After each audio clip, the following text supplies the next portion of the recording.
Someone's pulling me close to the ground. I am scared. I've been hit before. Seems like only yesterday when... what was it? I started and tried to figure out who was who and what was what. Oh, my God. Okay, I reloaded.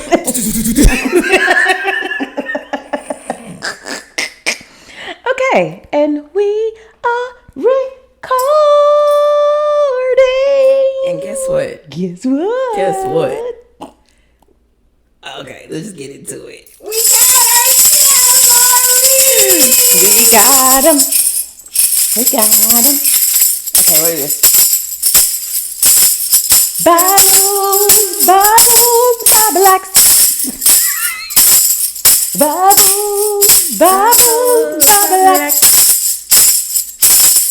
We told y'all we was gonna get these doggone tambourines, and we got our tambourines. Hallelujah. Now y'all gonna have to suffer and deal with it. And just to give you a visual reference, I opted to get the old school I almost said trampoline, dear Lord.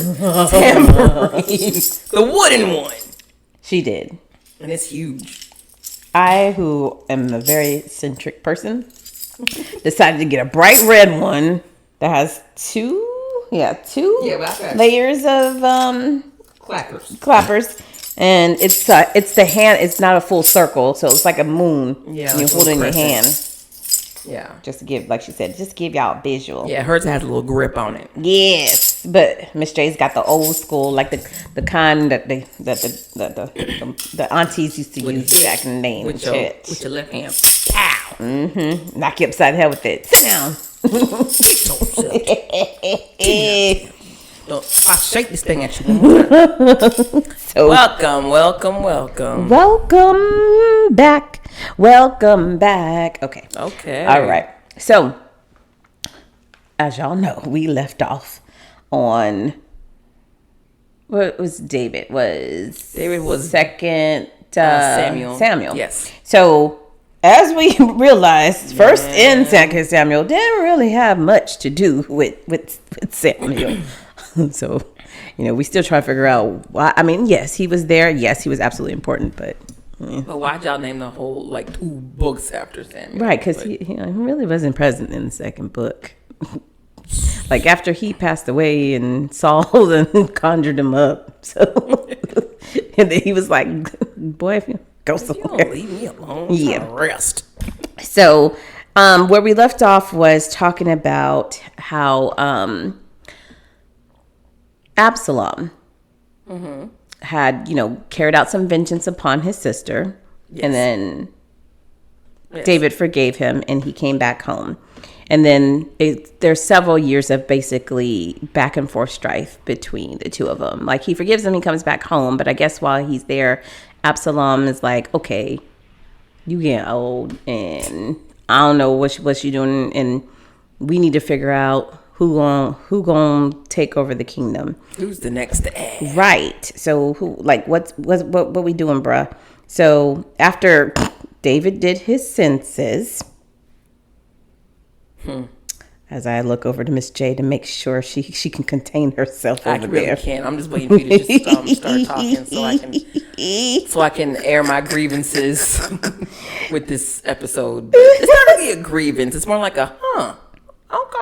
What's tea? For this episode coming up? Absolutely. Right yeah, absolutely. Yes. I was just going to say, I'm just trying to figure out what happened. Like, when did Absalom pass away? It had to say. Well, what we didn't get into, because remember, y'all, we doing A-side, B-side stories. We still on A-side. So that's why we went over David and Goliath. But the story, when you actually go and read in 2 Samuel, it talks about there's actually a lot more giants out there that the Philistines have. And so there's a battle that really ensues between him and the giants, and that David has his top 10 warriors. And then they call them the men of 30, dirty 30, who are his awesome skilled warriors who end up taking 10. You think they had a trophy case somewhere with their pictures and a plaques of the dirty 30? 10 kills today goes to Hear ye, hear ye. Okay. Do not start. Sorry. So, but yeah, see, she's starting already, y'all. I didn't start it. I did not start. I'm just gonna close my eyes and pray my way through this episode. Right. So either way, but when like I said, there's a whole bunch of battles ensuing, and we'll cover that in the B-side stories. But somewhere along the line, Absalom actually ends up dying. I'm trying to see. I found it, but I'm trying to see if it's at the hands of actual David or Joab, the one who was publicly censured. So, yeah, it's Joab. So basically, it's a point where I don't know who this is speaking. It sounds like I would not kill the king's son for even 1,000 pieces of silver. The man replied to Joab, we all heard the king say to you and Abishai and Ittai, I don't know who these people are, for my sake, please spare young Absalom. And if I have betrayed the king by killing his son, and the king would certainly find out who did it, you yourself would be first to abandon me. Hold on. I'm going to stop you right there. So Joab hired a hitman? Yup. Okay. So Joab went. Now remember, Joab was already doing something wrong because he got publicly censured. Yeah. But David forgave him. And then he helped him win all these battles. He did. But apparently, because remember, Joab was the one who set up Bathsheba's. Is it Uriah? Uriah, yes. Yeah. Who set him up on the battle. Uriel? I did. Okay. I'm so sorry. That's an angel's name. Okay. Anyways, so Joab was like, so now he's so used to doing probably underhanded stuff for the benefit of David that he's like, so you ain't gonna take out your own son. He probably plotted and was like, I'll handle it without even letting him know. But these people are smart enough to be like, because we don't trust you because you crazy. If I kill him, you gonna act like you ain't telling me to kill him. Right. Is what they're basically saying. So this is the part where he says, enough of this nonsense, Joab said. Then he took 3 daggers and plunged them into Absalom's heart. Ooh. As he still dangled, still alive in the great tree. So he must have been hung up in the tree. So Joab ended up actually killing David's son, Absalom. And David did not know that that's how he died? I don't believe it says that he does. Because it goes into talking about how David mourned his son and all of that. So. Wow. Yeah. So, moving on. Mm-hmm. And jumping into, we're going to cover both the first and second book of Kings. It's a lot, but I think we can get through it. We're going to get through it. And just to give y'all some more insight, the children's Bible will not be opened up in this episode. It don't got nothing on it. It don't cover nothing. I appreciate the fact that it's still sticking to things that like we're trying to do like A-side stories, but also only the happy parts for the kiddos. Yeah. Because if my child at like 8 actually picked up and read the Bible, I would have to censor and like take a marker and block out a lot of stuff. And I'm like, oh, you know what? You don't need to read about that. You have to tear out like whole books. Right. In sections. Second Samuel's missing. The poor baby. Right. So, wow. First King starts off very shady. King David is now a very old man, is literally how it starts off. No matter how cold he was, and he was covered with blankets, they could not keep him warm. So his advisors say, ooh, let us find you a young virgin to wait on you and look after you, and she will lie in your arms and keep you warm. So they searched throughout the land of Israel for a beautiful girl, and they found Abishag, or Abishag, I don't know, Abishag. She was from the Shunem tribe, Shunem land, and they brought her to the king. She was very beautiful.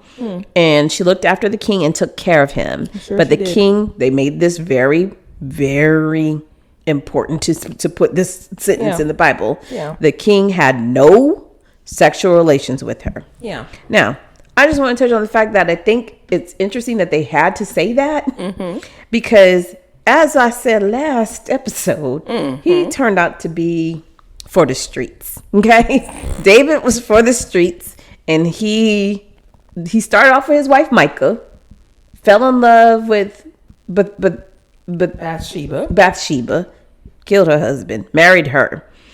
Apparently, he also went off and married a couple of other women.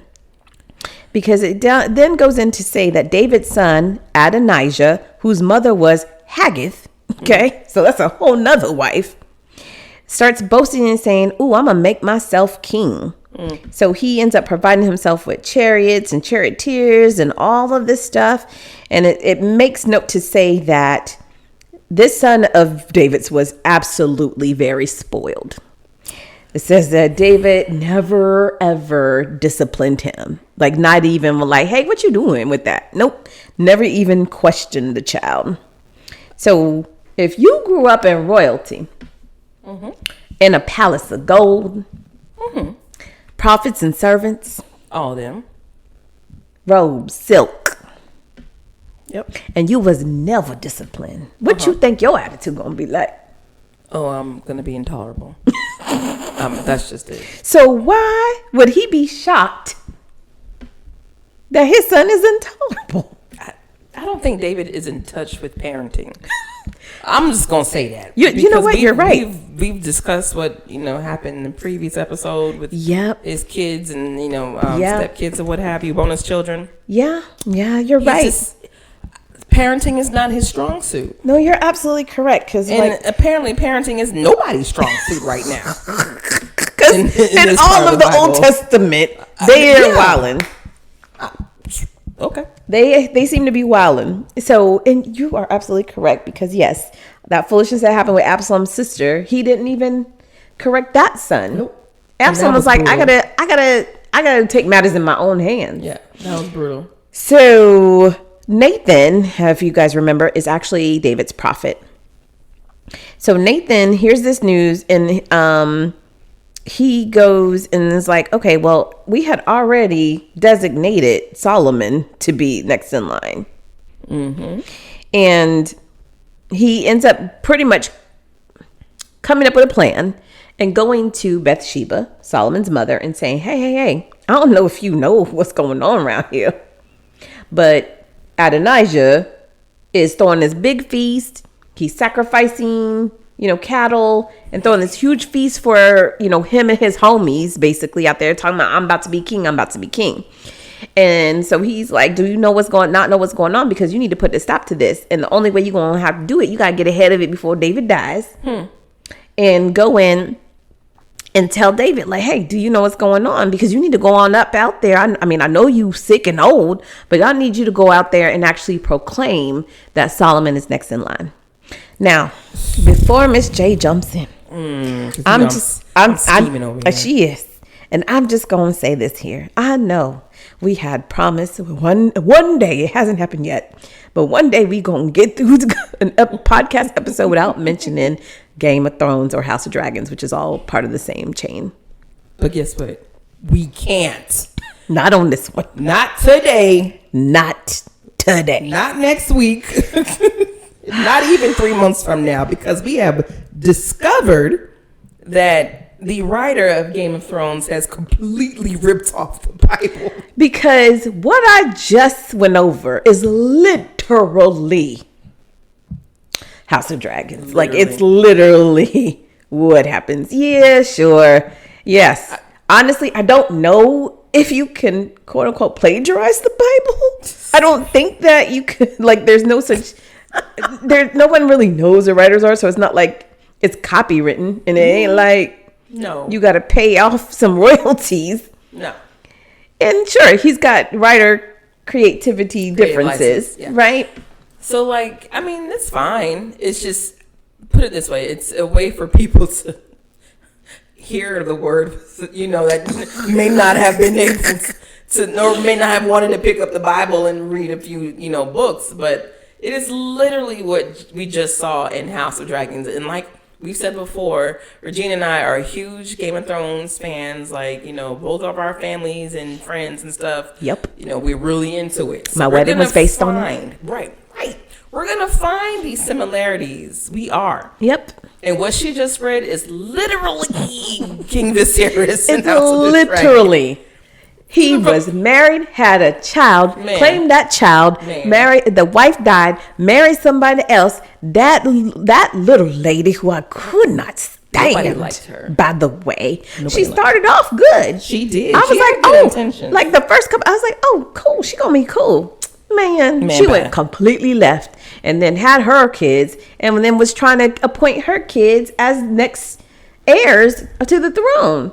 And that's literally what is happening right now in First Book of Kings. Y'all should have seen my face when we were doing our research. King David was now very old, and no matter how many blankets covered him, he couldn't keep warm. I said, wait a minute. Like, it right away, I was like, that's the king on the doggone thing. It absolutely is. And I told her, I made her actually listen to the Bible, because I was doing the research, and as it came across and it was playing for me, I was like, oh, wait a minute.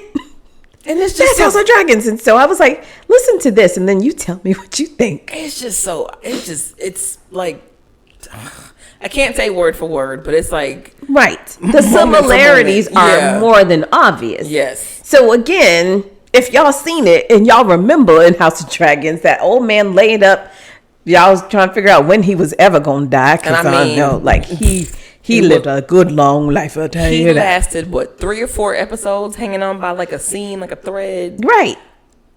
But he lasted even further, because it was like, at the end of every episode, you're like, oh, okay, good, he's at peace. And then they would open up the next episode, you're like, oh, wait, what? He's still here? And so that's what it sounds like with David. Like, David is old, can't even keep, and you know how old people get. They like it hot. They don't never run their air. Oh, my. I have to deviate, because you done triggered me. I'm so sorry. My mother is one of those older people that hates it cold, and it don't be like cold. Like, any little drop of breeze, she will put on a sweater. Listen, I'm not old, but I'm with your mom. Yeah. I get, if that thermostat is below 76, I'm freezing, and I'm under a blanket, pants, hoodie. No, all of it. I'm suffering right now because, out of courtesy, you know, usually my AC is at like 68. I'm like very like a lizard. I'm a reptile. I hate them, but I can identify. Right. You're like, I understand why you're warm-blooded. Right. I can identify with, you know, the habitats, because, I be keeping it quite Arctic in here. But anyway. Yes, that's how old he is. He is in senior citizen status, where he's like, he's a septuagenarian. Right. Like, I'm cold all the time. I need blankets. I need a whole nother human body to lay up against me to help me keep warm. So they found a virgin. Yes. Who had no intent to lay up with him like the real way. Right. She's like, sure, what do you need me to do? Hold your back? Sure. Now, I wonder how that conversation went with her daddy. We looking for a virgin just to lay next to the king to keep him warm. So you're going to marry my daughter to the king? So we're going to be royalty? No. Hold on, no. No. Reel it in, bro. Hold on. Ain't nobody say all that. Nah. This is just a job. This is just a job, and it's temporary because he ain't gonna last. Can you give me about 30 days with your daughter, please? That's all we need. Not even 30. Give me like 15. Dang, he about to go. I hope they still got paid well, doggone, because she could have been being courted and pursued by another young lad. A duke or something of the land. She was already dating. She was like, I have to break this. I'm gonna put this on pause. I have to go to the king to be by King David's side to keep him warm. Oh my God. He's not doing what you gotta go do. What? But baby, I'm courting you and I'm planning on proposing and marrying you. I gotta go. It's just a job my daddy had arranged really fast. But don't worry, I'll be just tell me if you don't want to marry me. No, I do want to marry you. Where can I go? This don't make no sense. I ain't never heard of nobody being hired just to lay next to the king to keep him warm. Well, that's because you don't know stuff. So yeah. So I don't know. It just sounds iffy. I don't know. But again, if it was me and I was that virgin, I'd be like, boy, listen, I'm about to make us a lot of money and I don't have to do nothing. I just got to lay next to the king. I ain't having sex with him. I ain't doing nothing with him. I can even be fully clothed because apparently he's still cold and he need all the warmth he need. You think she had to bathe him? Yeah. Did they have royal bathing? Wipers? What? Send to me my royal wiper.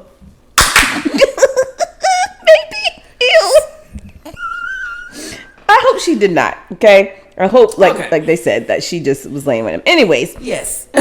so it goes in to say, like I was saying, like Nathan was like, Bathsheba, you need to go do something about it. So they go. She follows his plan and she goes to David, and David's pretty much like, wait, what? Of course he is. Right. You don't know what's going on. Right. Because he probably, again, just like House of Dragons, sleep with the face mask, eyes barely hanging onto the socket. Poor David probably just laying there singing and praying to the Lord, just like how he did when he was a child. Right. Like, doggone. I'm like, David, can you please just stop for 1 second? We need to talk to you about what's going to happen after you move on. Right. We need to make some clarification amongst the people in the town.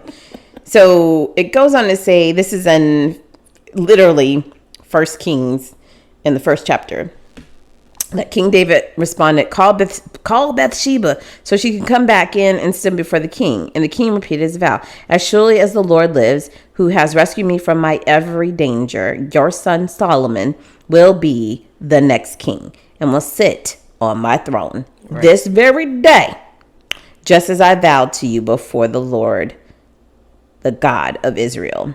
So then Bathsheba bowed down with her face to the ground before the king and exclaimed, may my Lord King David live forever.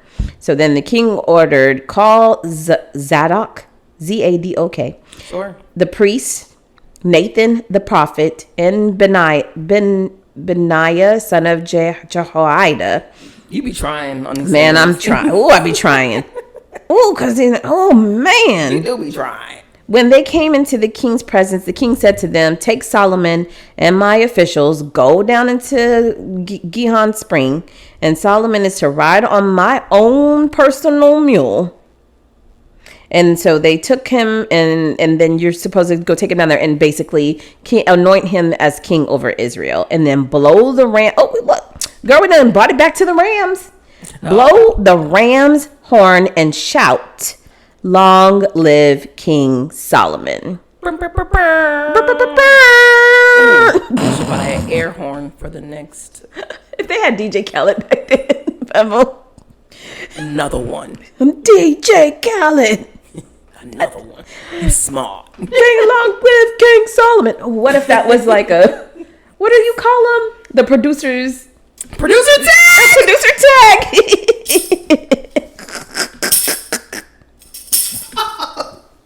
Dark child. Like Will made it. No. What's the one that you like? Oh, what is? Dang it. Back Turbo.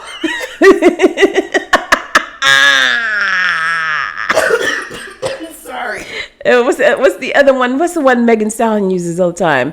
I don't know. And what's the other one? Vincent made another one.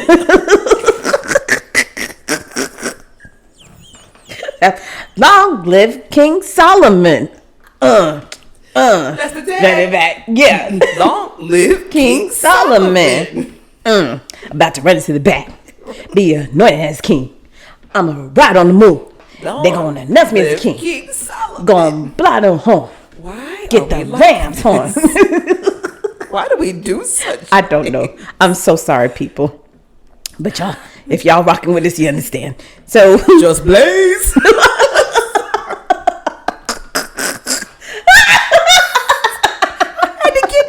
I had to get it in there.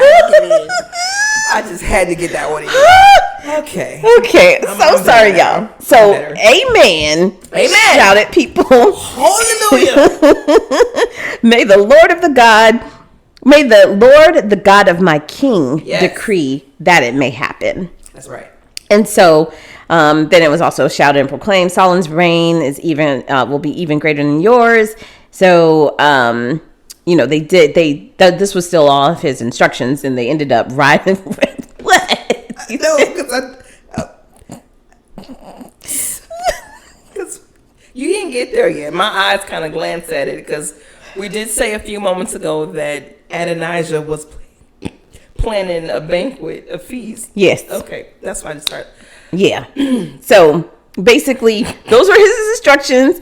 They took off. They rode out. They played their producer tag. Long live King Solomon.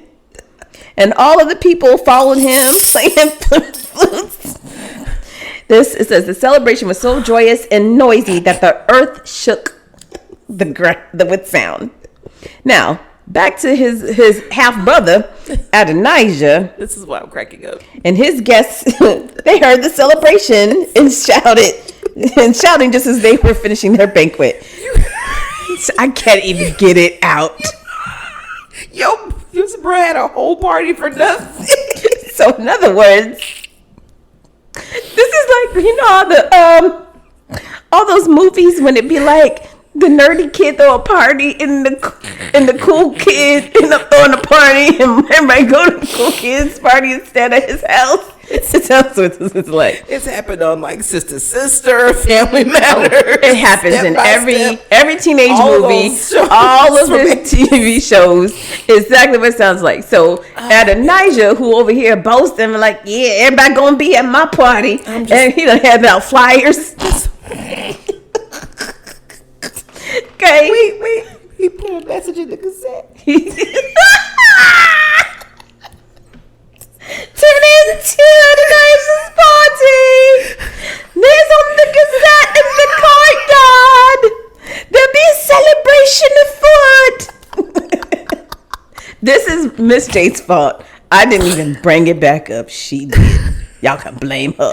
Oh my gosh, I got That's the only Gazette shout out I'm gonna do today. I promise.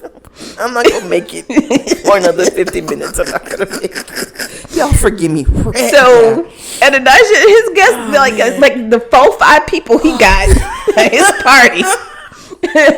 They sipping wine. They're probably talking all with their pinkies up in the air. So you're going to be king? Why, yes, I am. Well, that's going to be great. Great news to you. So awesome. Meanwhile, boom.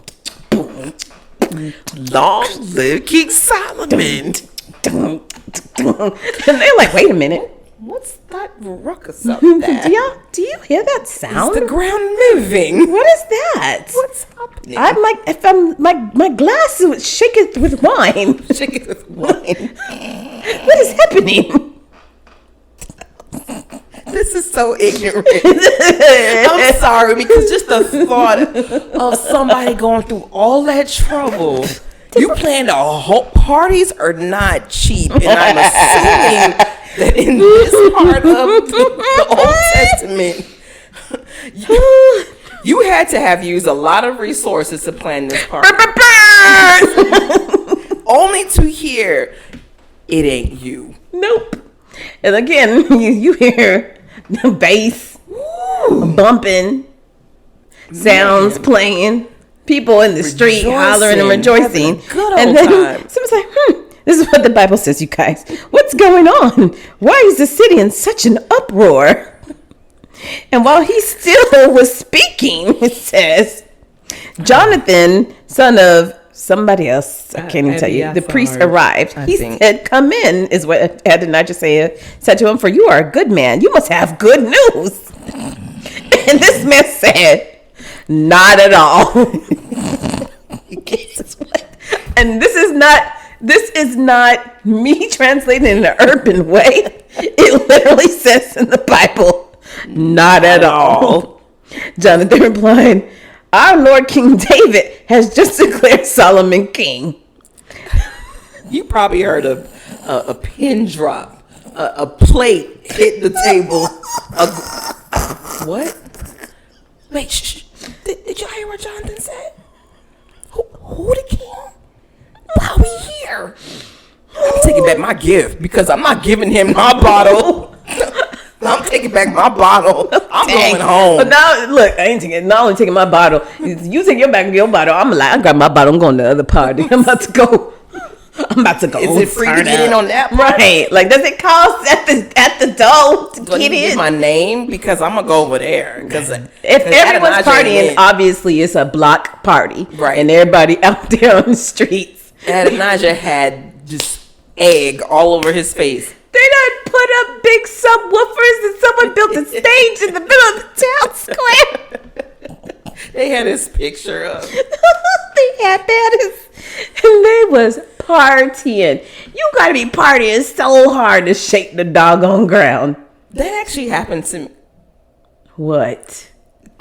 What?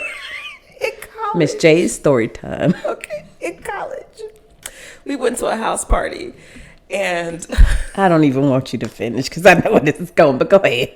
It was on the second floor apartment, and if my best friend is listening, she could co-sign.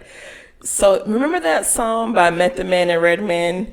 Ding, ding, ding, ding, ding, ding. The Rock Wilder song, whatever it is. I do. Okay. Yeah, so my homies got a little bit too intense, and we were in there just rocking. Second floor, they cracked the floor. You cracked the whole floor? I didn't do it. I was on the couch when it happened, but you are party adjacent, so you were involved in the crack. You literally saw like the ground shift, and people just were like, "Whoa, whoa, whoa! Stop, stop, stop!"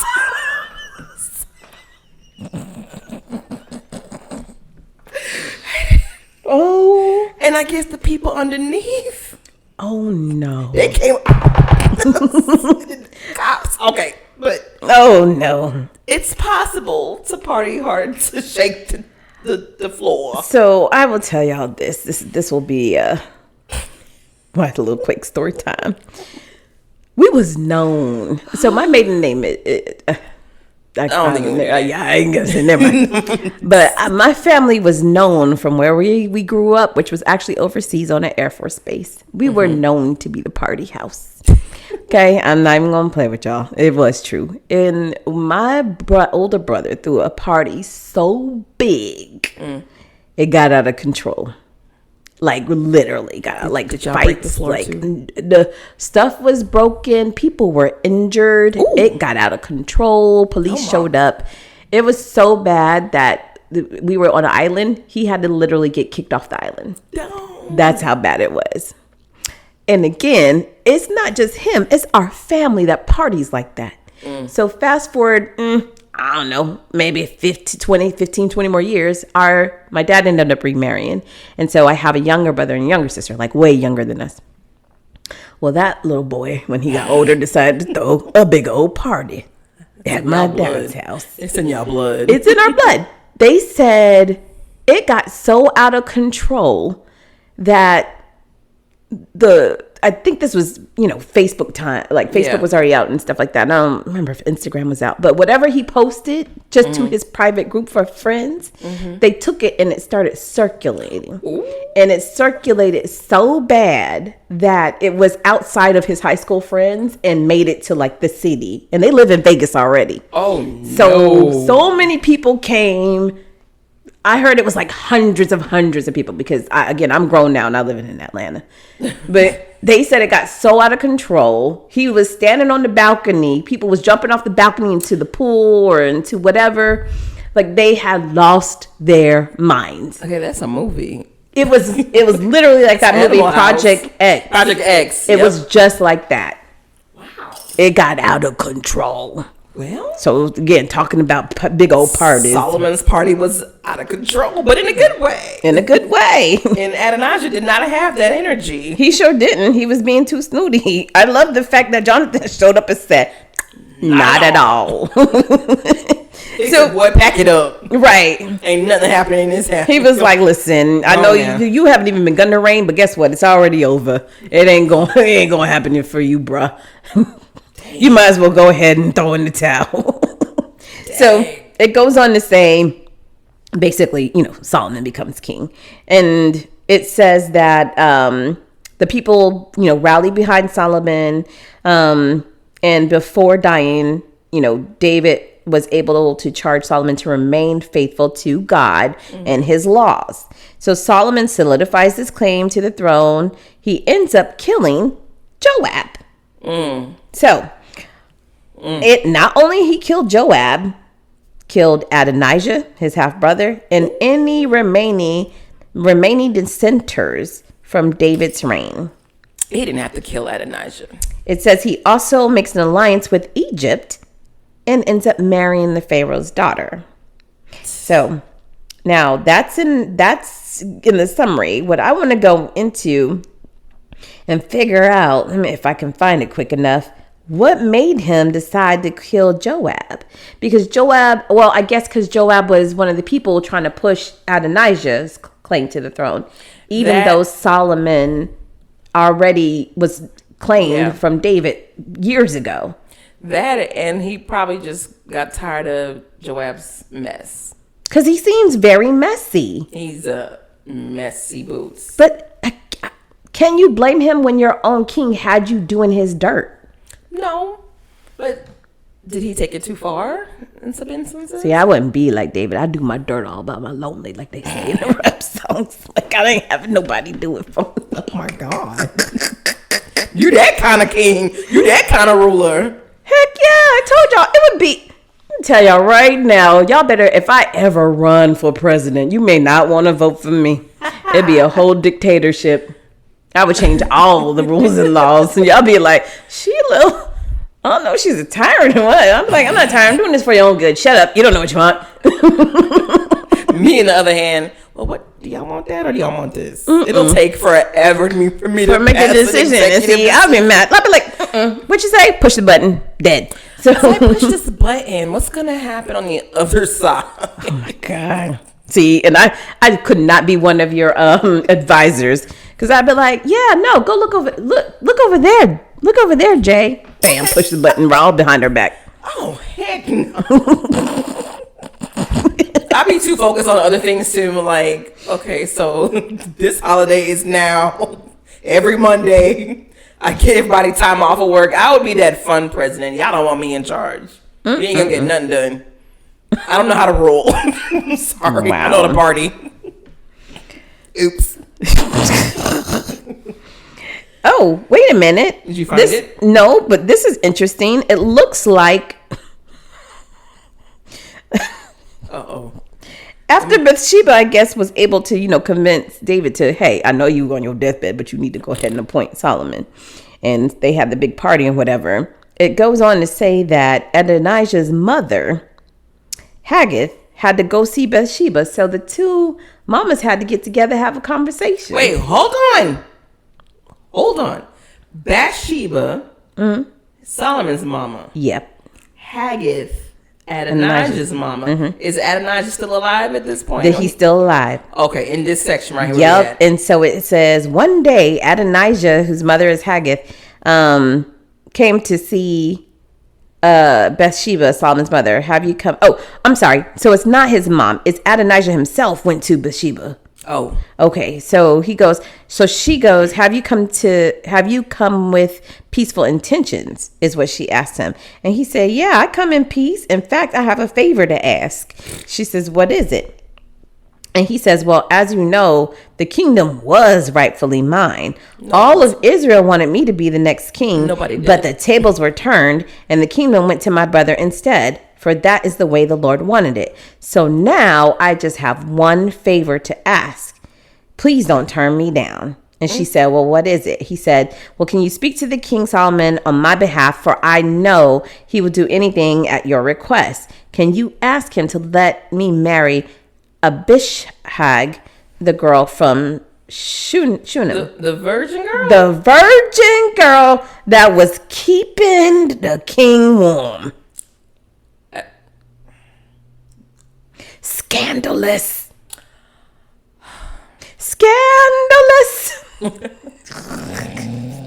If If y'all don't know, that's a Prince song. I don't know what that is. Oh, wow. So Bathsheba says, all right, I will speak to the king for you. So she goes and she speaks to the king. And the king rose from his throne to meet her. He bowed down to her, blah, blah, blah, blah, blah, blah. She told him about the request. And this is, at this point, Solomon is king. So she's talking to Solomon, not to David, as the king. And so she's telling him the request. And he says, let your brother Adonijah marry Abishag, the girl from Shunem, she replied. And he said, well, how can you possibly ask me to give Abishag to Adonijah? It's what Solomon said. You might as well ask me to give him the kingdom. Wait a minute. And he said, you know that he is my older brother and that he has Abiathar the priest and Joab, son of Zeruiah, on his side. Then King Solomon made a vow before the Lord, may God strike me, even kill me, if Adonijah has not sealed his fate with this request. Ooh, that got spicy. So did. He was like, in other words, it's about to go down. So why do you think he was so against? If this is just a little virgin like, girl did he want to marry her? Right. Or is it the fact that she nursed his daddy? I don't know. You know, in some of the darkest Let times. me see. Let's see. The Lord has confirmed me, established my place. So surely as the Lord lives, Adonijah will die this very day. So King Solomon ordered Benaiah, son of Jehoiada, whoever it is, to execute him. And then Adonijah was put to death. Just to be a fly on the wall when all this was going down. Mm-hmm. I'm sorry, what? Then the king told Adonijah's little priest dude, his little homie, he said, go back to your home. You deserve to die, but I will not kill you now. Not I won't kill you. I just won't kill you now. And that is because you carried the ark of the sovereign Lord for David, my father. So this man used to, I guess, carry the ark of the covenant around when David would bring it to the battles and stuff. So Solomon disposed that guy from his position as priest and sent him on his way. Snatched his title. Solomon was like, I'm not with the BS. I rock with him because I'm telling y'all. I would be like, no. He said F round and find out. He sure did. Literally. I wonder, it doesn't really go in to say why he was against him marrying the girl. That girl must have been bad. They said she was beautiful, but that didn't mean she was royalty. He wanted her to himself. Either that or he was just thankful that she, laid with his daddy on his deathbed. It's got to be something emotional or personal. Right. Or it could be that he just don't like Adonijah and was like, how dare you ask a question like that? You don't get nothing. Right. After you try to take the throne from me. After you did a little baby banquet. I believe that this episode would be great for the Watch the Throne song because, dang, this is too much going on.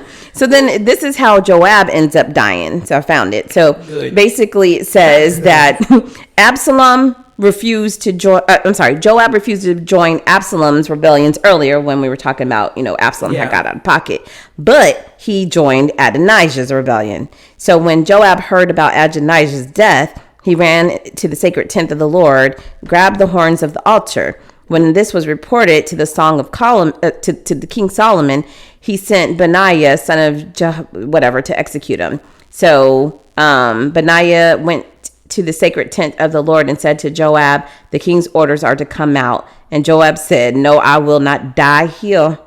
And so Benaiah returned to the king and told him what Joab said. And so he said, do as he said. The king replied, kill him there beside the altar and bury him. This will remove the guilt of Joab's senseless murders from me and my father's family. And the Lord will repay him for the murders of the two men who were more righteous and better than he. Dang, like this is so House of Dragon. This is cold-blooded. He said, kill him where he stands. He said, I don't give a rat's behind. That's literally, isn't that just close to what happened with Littlefinger when they executed him? When the Stark children executed him? Remember? Yeah. When they made him come to fake atone for all of his transgressions, and he was like, I'm sorry, no, right. I didn't mean it. And then Arya came out and said, yep. Wow, George, what's tea? I have clocked you. We on to you, bruh. I am on to you, bruh, and I'm cool with it because I love all of your work. But I clocked you. Your lace is showing because I know what's going on now. Okay. What's tea, George? So I'm about to hop in your DMs, dear George. So I figured it out. Right. Like we know what's going on. Wow. Maybe y'all don't need him to finalize that final book. Just go and find out what's happening in the Bible and just put it together yourself. But yeah, so that's how he took out Joab. Sorry, y'all. I have a bad habit of slapping my hands. So, yep.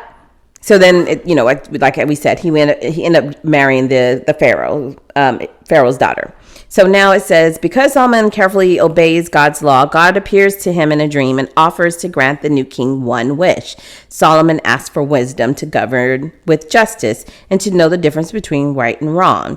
God is so impressed with Solomon's humble request that he promises Solomon the additional gifts of wealth and long life. So not only did you get wisdom, you're going to have wealth and long life. So let that be a guide to you all today. People, y'all chase long life, you chase wealth, but guess what? You get all of that if you get the wisdom. You figure out how to get the wealth. The wisdom will also figure out how to take care of yourself so you will have a nice long life, people. Learn something. There you go. As a result, it says Solomon lives in great opulence and his empire stretches from Egypt to the Euphrates River. Wow. He earns international fame for his wise sayings and scientific knowledge. Okay. Before you read anything else, I have a quick question. Because this is the same Solomon that we're going to see in a couple books later in the Song of Songs book, right? It's the same Solomon that was all lovey-dovey. Like that whole book is about romance and love and stuff, right? I believe so. I am intrigued. I can't wait to dissect you and me both, because he's starting off like a whole G. Like I'm not playing with y'all. He said I'm protecting me and mine. Right. I guess he had to establish that first before he found love or affection or whatever it is. But wow, don't get out of pocket around Solomon, man. So I'm scared. So it says that he earns international. Like I said, fame. There you go. Yeah. And so it goes on to say that with his vast resources, he starts to build an elaborate temple to God, as well as a place for himself in Jerusalem. So I'm assuming that he's building a temple in Jerusalem and wherever the kingdom David built his throne and stuff at. And because he married the Pharaoh's daughter, he has a throne also in Egypt. Yeah, so he just has a reach. Right. He got vacation homes out here. Like when him and his people travel across the lands on mules and camels, they got places to stay. Who y'all with? Solomon. Come on in. Right. You good. So then it says, this all happens exactly 480 years after Israel's exodus from Egypt. So this is creating a full circle, you guys, going all the way back to where Abraham was from. Remember when Abraham went out there to Egypt, they said he was rich, made that money. Then he had his descendants who ended up going back through Joseph, because he was, the Pharaoh's favorite then. But then as generations went on and passed, they ended up becoming slaves. Yeah. Then Moses takes them out. They do the big exodus, and they're gone off to the promised land. So they are in the promised land already. Yeah. Now he's circling back to Egypt. Why? If you already is in the promised land, who told you to take your behind back there? I'm just thinking the Pharaoh. Oh, you back, huh? Right. Y'all coming back. Oh, well, that or Solomon rolled up on them like, hey, remember me and my people? Remember the history of my people? Remember them plagues? Because y'all want them to go? Don't play with me. He said, Pharaoh said, I don't want no doggone plagues. Y'all, all right, come on. It's cool. Right. Solomon's like, the alliance is fine. Right. You better truce. Yeah. He said, look, you better take this alliance opportunity while you got it. So, anyway, so it ends up going all the way back to Egypt. it goes in and talk about him building these elaborate neighborhoods and communities and countries, and that the temple that he builds is lined with gold and features large hand-sculpted angels and pillars, and he places the Ark of the Covenant inside this big grand temple that he builds. And then he prays for God's blessings on the temple, and God appears to Solomon and promises to dwell in the temple so as long as Solomon and the Israelites are obedient to his laws. If they are not, then God will remove his presence from the temple and destroy both the temple and the entire nation. Now, apparently, Solomon took some bad habits from his daddy who belonged to the streets. Lord. And it says Solomon continues, his success continues until he marries many foreign women. Y'all just can't help yourself. These foreign women, I'm telling you, they gotta be fine. They need to be stacked. Because there gotta be something that makes them want to be like, it's a bunch of Halle Berrys. Man. It Megan got Thee Stallion's just right. Megan Thee Stallion, Beyonce, all of them. I want that one, right? And I want that one. Get her friend too. Get them all. Just marrying people from foreign lands that he probably wasn't supposed to do. So of course, them women are like, well, I grew up or whatever, and we worship da da da da. So I have to continue to worship because that's what me and my family believed in. So being, I don't want to use the word lustful, but basically being like, okay, I love you and for who you are, and you can build it. So basically they influence him to worship, and they start erecting altars to foreign deities. And then that's where you messed up. Messed up big time. Because you're not supposed to do that. Where was that wisdom that you had prayed for and asked for? He lost the wisdom when he saw girlfriend number 2. Like, whoo! You said y'all pray to who? No, you know what? That's what they say today, though. Like the. Come on now. Term, come on now. The power in between them legs, boy. It ain't like. It's not a myth. It will tear down kingdoms. Okay, it is not a myth. And history has proven that it has happened. It's right here in the book.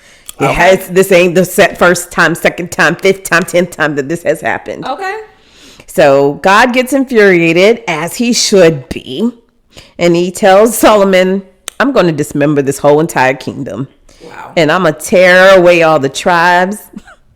He said, I'm going to tear this whole house down. He said, I'm just going to pull it. This is not you. Y'all stay disappointing God. I mean, dang. He's literally trying to chill. I know. And here y'all go. If Earth is or him looking at upon people's life is like switching the channels, I wonder if he'd just be like, doggone it, this happened. This is happening again. Let me go down there. And now I gotta go tear everything down. Like, oh, y'all must have. I was gotta be like, oh, you must have forgot who I was. I can't believe. This don't make no sense.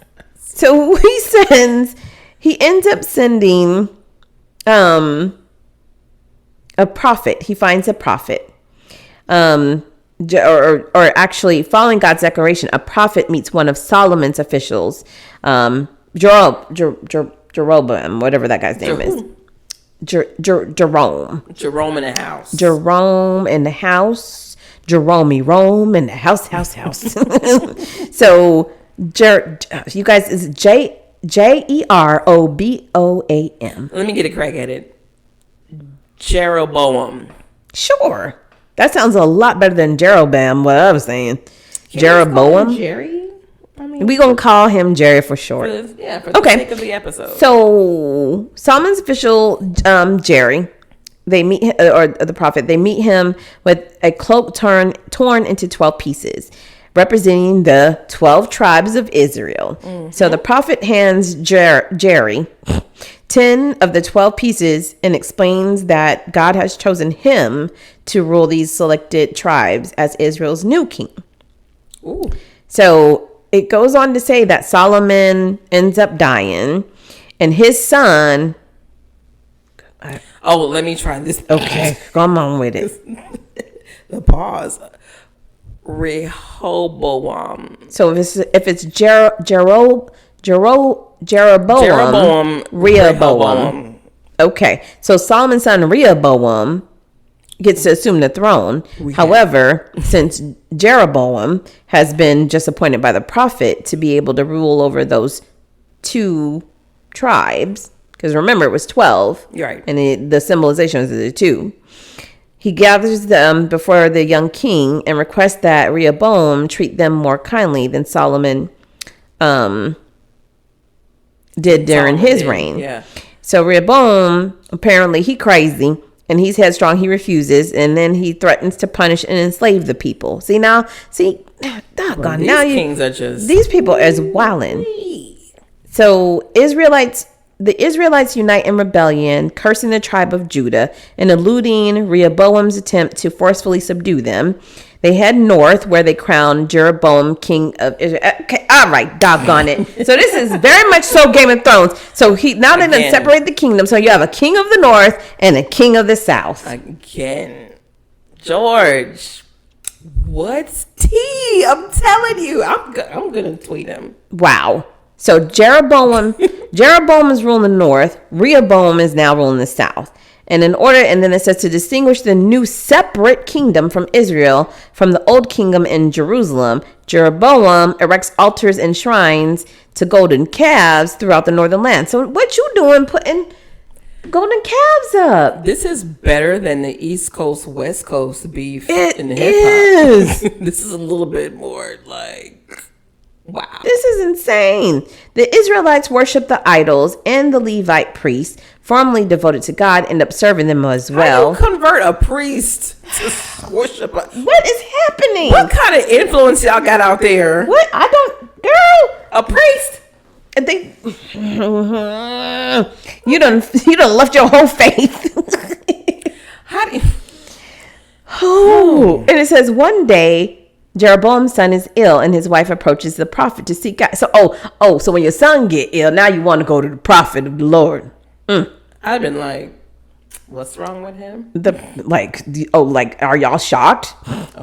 Oh, gosh darn. He's sick. Can't the calf heal him? Right. Go pray to your golden calf and see if he can make him feel better. Wow. So the prophet warns Jeroboam's household will be destroyed and that Israel will eventually lose control of the promised land because of Jeroboam's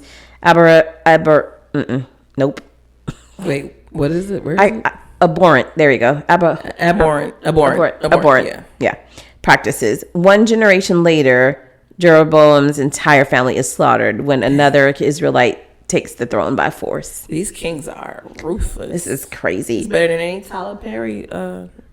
It is. This is a whole drama, I'm telling you. So meanwhile, going back to the king of the south, Rehoboam, he starts more altars, erecting more altars and shrines in Judah. That don't make no sense. Uh-oh. Even authorizing male and female prostitution in the shrines. He done made tricking legal. In the shrines? That's so gross. You will not people to be able to solicit themselves in in shrines? That is so gross. I've been here trying to pray. Hey. You praying? Oh, yeah. That's nice. So, when you through, you want to meet me in the back? You don't have to, babe. Then what if they do? So hold up. You gonna pick up what I'm about to start talking about. We just talked to a friend of ours about their experience in another country. And this sounds exactly like that. She bent over, y'all. She bent over. These people, is this shrine temple like a whole strip club? But like you said, you over there praying about your business. Here come a woman soliciting, or a man soliciting themselves to you. So does that mean that they have like bouncers in the shrine? Hey man, if you want to talk to her, you gotta come over here. You gotta pay me first. Pay you? Yeah, no, run me. I don't want to talk to her. I'm trying to do. Give me 10 shillings. I didn't come with 10 shillings. No, it's okay. Just if you don't have it on you now, we'll write it down. Give us your address and your information. Okay. And we can collect it later because you're going to be back. All right, hold on. The address is 10 Oxbone Drive. But hold on. I'm trying to tell you, I was in here doing something. I was in prayer. I wasn't. I get it. I know you're praying now, but you see what's walking around this. You know what it is. It's not illegal. I don't know if you've heard, but prostitution is okay now. She is kind of bad. All right, so run me them 10 shillings. You got to come to the house and get it. But if my wife answered the door, just tell her that. I ain't coming to the house to get nothing. I'm saying when you come, you come back because I know you're going to be back. Make sure you bring this 10 shillings on me for this time and make sure you have your money on you next time. I can't refuse that. So they have bouncers walking around this club collecting shillings on these prostitutes while you just in there trying to mind your business. And I can just, hey.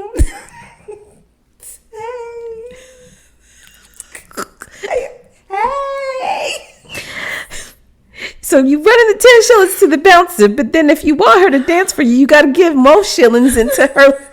They don't have G-strings back then. They probably have a little satchel or sack made out of loincloth. Oh, yeah, but what are they putting it on? They have the little... It's tied. Oh, no. Yeah, you know what I envision? You know when they be doing the dance and they have like literally like just a piece of little thin silk on their hip. So they put, yes, exactly. They have a little jingle. Yeah. They come there. Coming to the stage. This is so ignorant. Forgive me. I don't know. Mary, here she comes. They're coming. Wait a minute. You in there trying to be holy. Do it again. Next thing you know. Coming to the stage. Whoa. Wait. It's Mary. What? Wait, what? She's shaking her hips, jingling all up in your face while you bend down, you trying to pray. Some jingling around you. It's like Mary, please. She's saying, please. Oh, they like this would have never happened when Solomon was alive. Man, what is going on with our country? When you done praying, you try to get up and go wash your hands, and in the bathroom, someone approaching you about, hey, you need some cologne to spray before you go out there again. Some bathroom attendant in there. You need some incense.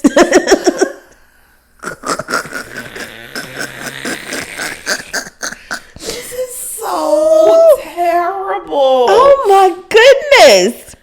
I see why the children's Bible skipped the King's wanted. Right. How do you write that in the children's Bible? Huh? I said, yeah, how would they ever even write that in the children's Bible? I don't know. Oh, this is...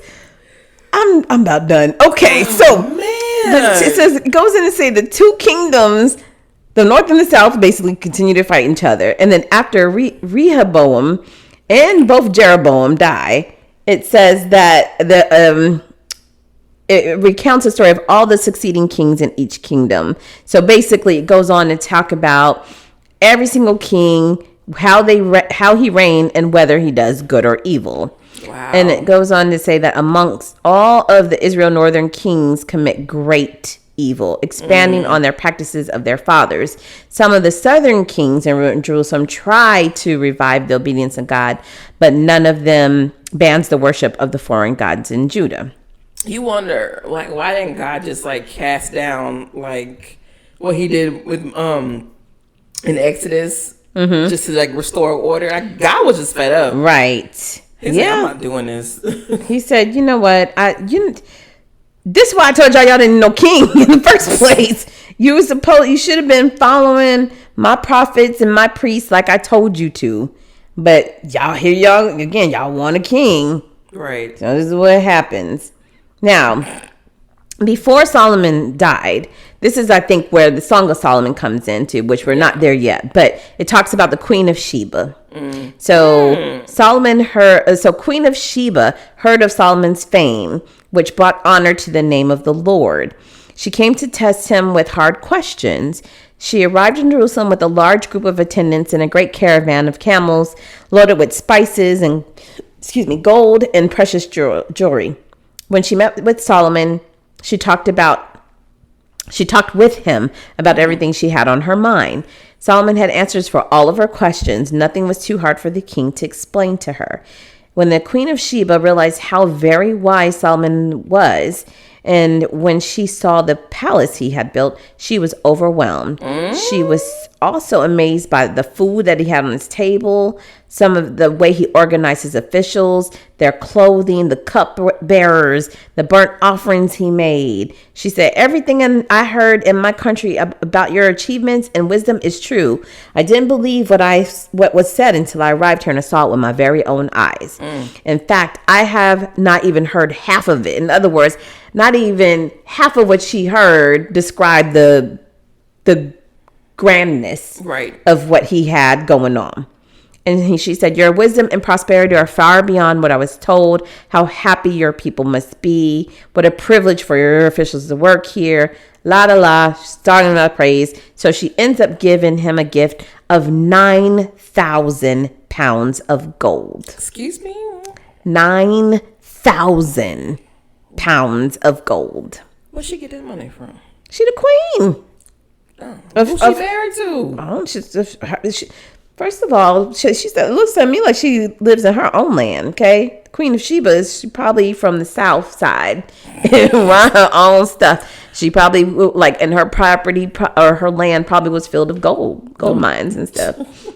So she had it like that. She said, I don't need no man to be by my side. I got this. She an independent woman. INDEPENDENT. Do you know what that means, man? IDENPEDENT. She got her own car. She got her own car. Right. She got her own palace. She got her own mule. Child's work cost. She a bad. If you don't know, sit down. If you don't know, sit down. Okay. I'm so sorry, y'all. This is, again, we foolish. So, yeah, she gave him 9,000 pounds of gold, great quantities of spices and jewels. Never again were so many spices, they said, given, in any amount of history, it says. So he ends up using her gifts to build more stuff as far as, the palace and things that he put together. And it says King Solomon gave the Queen of Sheba whatever she asked for besides all of the customary gifts he had already generously given back to her. So she and all of her attendants returned to her own land. Okay, so they never made it official. They was just enjoying each other's company and tricking. Listen, like I said, he seemed to be a man for the streets, just like his daddy. So I'm pretty sure all her several visits and trips. Wait, I found it. I don't know if you rolled up on it. How many wives he actually had? I just rolled it. I was rolling into that. Okay. I'm gonna let you read. Go ahead, take Solomon's many wives. Let me start from the little top section here. Go for it. It says, now King Solomon loved many foreign women. We discussed that. Besides Pharaoh's daughter, he married women from Moab, Ammon, Edom, Sidon, and from among the Hittites. I think that's how you say it. Mm-hmm. The Lord had clearly instructed the people of Israel, you must not marry them because they will turn your hearts to the gods. Yet Solomon insisted on loving them anyway. He had 700 wives of royal birth and 300 concubines. My man, I'm sorry. How you got time to spend with them? There's only 365 days a year. You can't even spend one day with one of those wives. Is he the original Nick Cannon?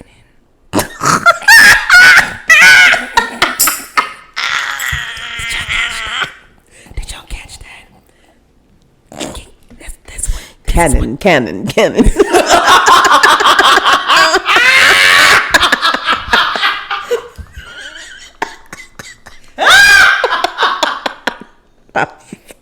I had to do it because we talking about producer credits earlier.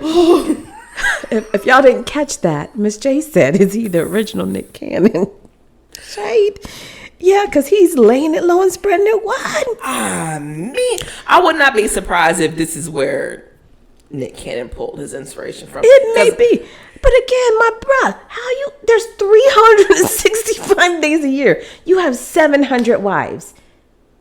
You gotta 300 concubines. Right. And 300 concubines. So you have to at least dedicate one day to spend at least with 10 between the wives and the concubines. A whole schedule. Hold on. Okay, out of that 700, there's got to be like 100 of them that probably really don't even care. How you got time to rule? At this point, he wasn't ruling. He wasn't paying attention. He couldn't have. Nah. Well, I just want to say this before we move on, because I know we're stuck in disbelief right now, but history has a way of repeating itself. Yeah. And if I have connected the dots with Nick Cannon ain't nowhere near done. She's drinking right now. She took a sip of her beverage. Because she knows I'm right. He's not finished. He's not. He and he is what, a year older than me or so? Yeah, but I mean, look at Robert De Niro and everybody else. Child. They can have Al Pacino, so Robert De Niro. You can have babies all the way up to your 100. And we have this. Don't let me get started. Yeah, that's don't so even. Unfair. Okay, because you know how I feel about that. I'm like, dang, we be for the female fertility, we be struggling, but yet men regenerate every so many hours. I mean, but we degenerate. We degenerate. They regenerate. Yep, that's not fair. No. Okay, we're moving on. We're moving on. We're gonna revisit Queen of Sheba, I'm sure, right? In Song of Solomon. I don't know. Are you done reading the names of the wives? Like, is that it? That was it. They didn't name the wives, did they? No, they didn't. I don't see. They just talk about where they were from, the lands they came from. Yeah. They just there's too many of them to name. Who was taking that census?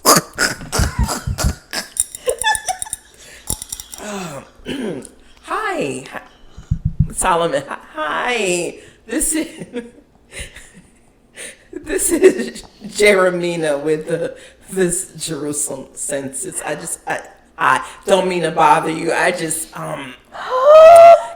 we have been tasked with collecting the census of the land again, and we just need to I don't know if it's going to be kind of hard for you, but we got to get the names of your wives and your concubines. I can't do this with you. Let me grab my tablet. I can't. How long is this going to take, you say? Oh, it's that many. 700.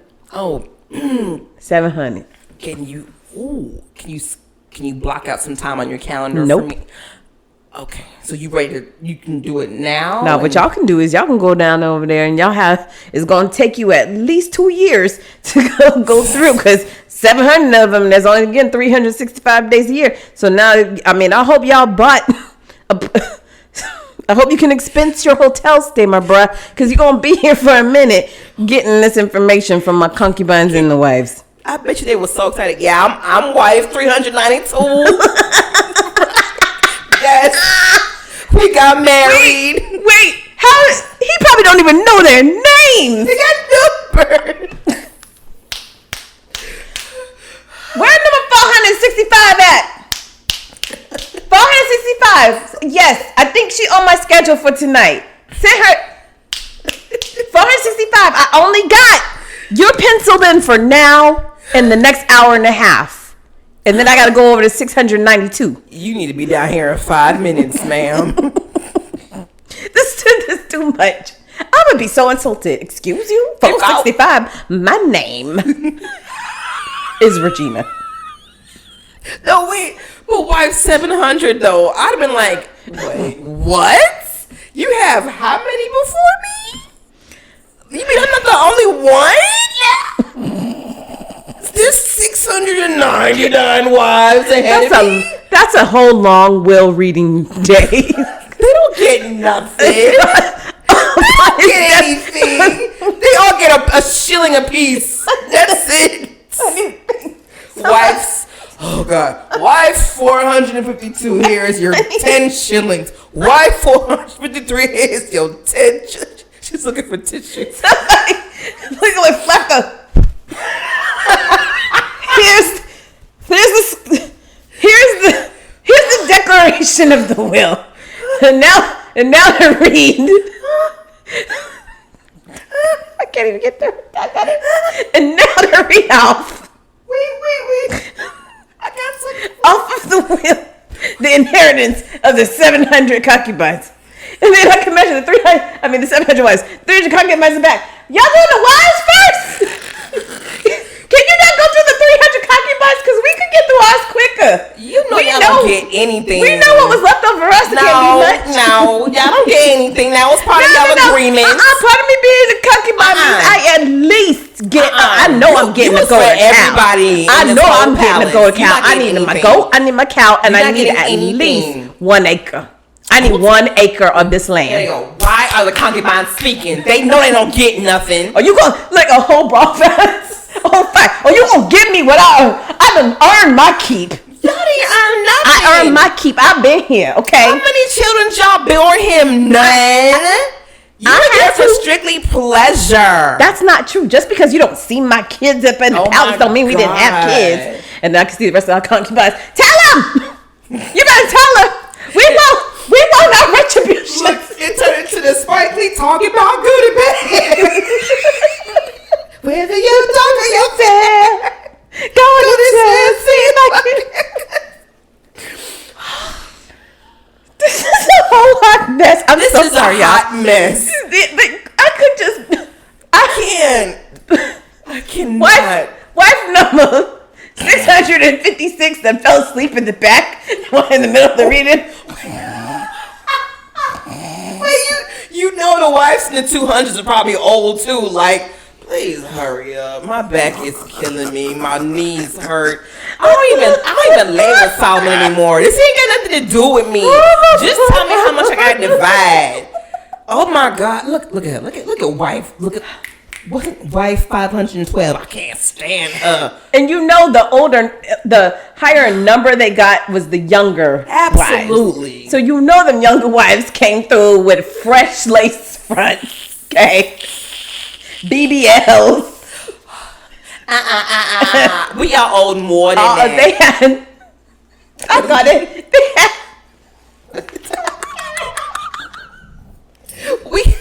We can't. We know what we are worth, okay? What? The group between 600 and 700 was ghetto, okay? Ooh, You know they was girls. Young and ghetto. It was city girls. They had gigantic hoops. They had all the stacks of the rings on their neck. Oh my God! You know, like they be doing it. They was stacked, okay?